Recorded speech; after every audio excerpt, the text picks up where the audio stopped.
नमस्कार. आज आपण जर डीपनेक ब्लाऊज कटिंग करायचं असेल तर शोल्डर मुंड्याच्या मापांमध्ये काय बदल करायचा, पुन्हा फिटिंग करताना काय बदल करायचा, काय होतं बऱ्याच वेळेस डीपनेक घेतो आपण पण गळ्याच्या इथे मुंड्यामध्ये ब्लाऊजला फुगा पडतो, तर तो पडू नये यासाठी फिटिंग मध्ये काय बदल करायचा हेही आज समजून सांगणार आहे. त्यासाठी इथे आज आपण काय करू, फक्त पाठीच्या भागाचं कटिंग बघूया, म्हणजे बदल कुठे कुठे करायचे हेही तुम्हाला समजून सांगते. आता आपण इथे 32 छातीच्या मापाचे हे मागच्या भागाचा फक्त पॅटर्न बघूया. आता आपण पॅटर्न बनवताना इथे पहिले ब्लाऊजची उंची घेऊया. उंची आहे ब्लाऊजची 14 इंच, 1 इंच शिलाई मार्जिन ऍड करायचं 15 इंच.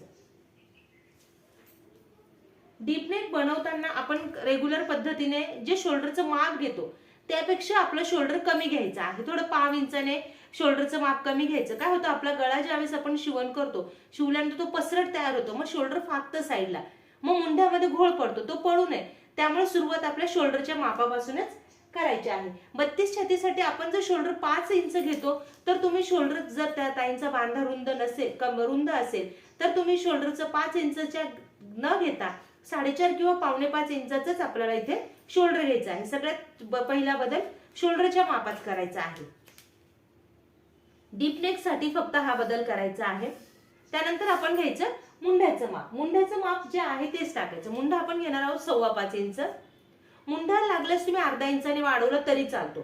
हे लक्षात घ्या, शोल्डरचं माप कमी घ्यायचं, मुंड्याचं माप अर्धा इंचाने वाढवायचं. मुंडा आपण घेणार आहोत 5.5 इंच. ह्या मापांच्या बदल केल्यामुळे ब्लाऊज मध्ये ह्या भागामध्ये जो घोळ पडतो ना तो पडत नाही. त्यामुळे कटिंग मध्ये हा छोटासा बदल लक्षात घ्या. आणि इथे छातीचा चौथा भाग अधिक 2 इंच शिलाई मार्जिन असं आपण घेतो ते टाकून घेऊया. इथे आला छातीचा चौथा भाग आणि 2 इंच शिलाई मार्जिन, हे अंतर जोडून घेऊया. कमर घेराचं अंतर तुम्हाला घ्यायचं तर घ्या, नाही घेतलं तर सरळही टाकलं तरी चालेल. आणि कमर घेराचं जर अंतर घ्यायचं असेल तर कमर घेराचा चौथा भाग अधिक 2 इंच शिलाई मार्जिन असं आपल्याला हे माप घ्यायचं आहे. आता सगळ्यात पहिले आपण हे शोल्डर कमी केल्यामुळे काय होतं, ज्यावेळेस आपला डीप नेक म्हणजे पसरट गळा तुम्ही ज्यावेळेस घेता मग बऱ्याच वेळेस काय होतं, आपल्याला त्याला नाडी लटकन लावावं लागतं. काय होतं, ह्या भागात आपल्याला खूप घोळ पडतो, तर तो पडू नये त्यामुळे सगळ्यात पहिला बदल ह्या शोल्डरच्या मापात करायचा. मग मुंड्याचा आकार द्यायचा. मुंड्याचा आकार आपण 1.5 इंचावर देणार आहोत.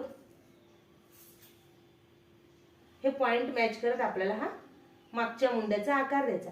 आणि डीप नेक मध्ये काय होतं, मागच्या बाजूलाच हा सगळ्या अडचणी येतात आणि ज्यावेळेस आपण हे अंतर बदल करत नाही त्यामुळे इथे फुगा आल्यामुळे ब्लाऊज दिसताना चांगलं दिसत नाही. तसंच ह्या ब्लाऊज मध्ये ज्यावेळेस आपण फिटिंग करतो, फिटिंग करताना पण आपल्याला ह्या मापामध्ये बदल करायचा आहे. ते बघण्याआधी आपण पहिले इथे गळ्याचा आकार देऊन बघूया. आता गळाखोलीचं अंतर. गळाखोलीचं अंतर घेताना तुम्हाला तयार शोल्डरची पट्टी किती हवी, छोटी हवी का मोठी हवी, त्यानुसार आपल्याला हे गळाखोलीचं अंतर ठरवायचं आहे. आपण रेग्युलरला इथे 2.25 इंचाचं गळाखोलीचं अंतर घेतो, पण ज्यावेळेस आता आपल्याला हे शोल्डरचं माप आपण कमी केलेलं आहे मग त्यामुळे इथे गळाखोलीचं पण अंतर कमी करा.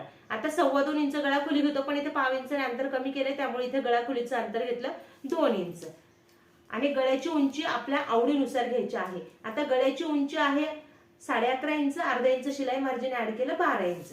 डीप नेक म्हणजे खोल आणि पसरट गळा. आणि इथलं खालचं अंतर, आता वरती तर 2 इंच आहे, इथलं खालचं अंतर आपलं आहे 3.5 इंच. मग लक्षात घ्या 3.5 इंच ज्यावेळेस आपण अंतर घेतो आणि हे वरती शोल्डर जवळ जोडून घ्यायचं. कुठे काय हे घोळ पडतो ते समजून सांगते. आणि इथे कोपऱ्यात गळ्याला आकार दिला. मग ज्यावेळेस काय होतं, अंगात ब्लाऊज घातला तो ह्या ठिकाणी कपडा पसरला जातो पाठीवर. पाठीवर पसरल्यामुळे काय होतं, सगळ्या गुढ्या ह्या भागात पडतात. मग गुढ्या पडल्यामुळे आपण ब्लाऊजला नाडी लटकन लावतो. नाडी लटकन लावल्यामुळे तो भाग ओढला जातो. पण नाडी लटकन अशा पद्धतीने जर तुम्ही केलं कटिंग तर नाडी लटकन लावण्याची गरज नाहीये. आणि ज्यावेळेस आपल्याला डीप नेक आहे तर शोल्डर उतार द्यायला मात्र विसरायचं नाहीये, हे लक्षात घ्या. शोल्डर उतार जर तुम्ही दिला नाही ना तर तुमचं ब्लाऊज बिघडेल. त्यामुळे शोल्डर उतार पण आपल्याला द्यायचा आहे. अर्धा इंचाने आपल्याला शोल्डर उतार द्यायचा आहे. शोल्डर उतार दिल्यामुळे ब्लाऊज तुमचा अगदी परफेक्ट बसतो. ज्यावेळेस आपल्याला डीप नेक आहे त्यावेळेस शोल्डर उतार इकडे द्यायचा आहे. आणि ज्यावेळेस आपला बोट नेक व कॉलरचा गळा असतो त्यावेळेस आपल्याला शोल्डर उतार मुंड्याच्या बाजूला द्यायचा असतो.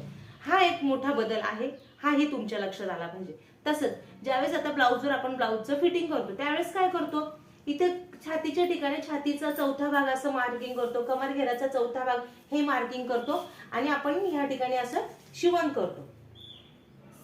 परफेक्ट आपल्याला असं वाटतं आपण तर परफेक्ट अगदी मापाने फिटिंग केलेलं आहे, तरी पण इथे मुंड्यामध्ये ह्या भागामध्ये ब्लाऊजला घोळ पडतो. तो का पडतो? हा ब्लाऊज पसरतो त्यामुळे घोळ पडतो. त्यामुळे ज्यावेळेस तुमचं डीपनेक ब्लाऊज आहे अर्धा इंचाने फिटिंग अजून जास्त करायचं आहे.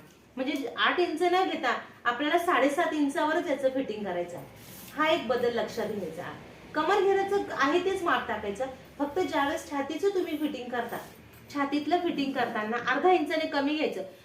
म्हणजे 32 असो, 34 असो, 38 असो, कोणत्याही मापाचं असो, अर्धा इंचाने फिटिंग आपल्याला कमी करायचं आहे. म्हणजे ह्या ठिकाणी जो ब्लाऊजला मुंढ्यामध्ये घोळ पडतो, काठीमध्ये, छातीच्या ठिकाणी, तो पडत नाही. हे सगळं का होतं माहिती का? आपण गळा हा पसरट घेतलेला असतो. पसरट गळा पाठीवर आपल्याला दिसताना असं लक्षात येत नाही, पण अंगावर घातल्यानंतर हा भाग पसरतो. पसरल्यामुळे हा कपडा सगळा इकडे काठेमध्ये आणि मुंढ्यामध्ये गोळा होतो. तो होऊ नये त्यामुळे तुम्ही शोल्डर मुंढ्याच्या मापांमध्ये, फिटिंगमध्ये हे छोटेसे बदल करा. म्हणजे तुमचा जो ब्लाऊज बिघडतो तो ब्लाऊज बिघडणार नाही आणि अंगामध्ये ब्लाऊज तुमचा व्यवस्थित बसेल. अजून तुमच्या काही अडचणी असेल तर कमेंट करा. तसं आपण पुढच्या व्हिडिओमध्ये नक्की बघूया. अशा पद्धतीने ब्लाऊजचं कटिंग करा आणि तुमच्या अडचणी दूर करा. धन्यवाद.